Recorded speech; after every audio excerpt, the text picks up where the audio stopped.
po 10 santuokos metų sužinojo, kad vyras 5 metus buvo neištikimas, turėjo kitą moterį. Ir tokia situacija, koks geriausias variantas, ką čia daryti.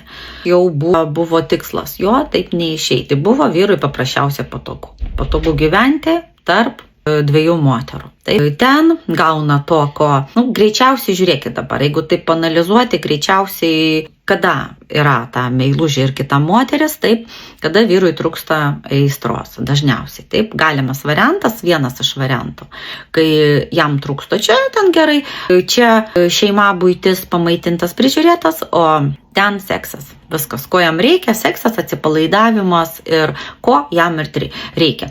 Vyras labai patogiai įsitaisė. Ir ką čia daryti, aišku, reikia žiūrėti, kaip tau pačiai priimtini šitie dalykai.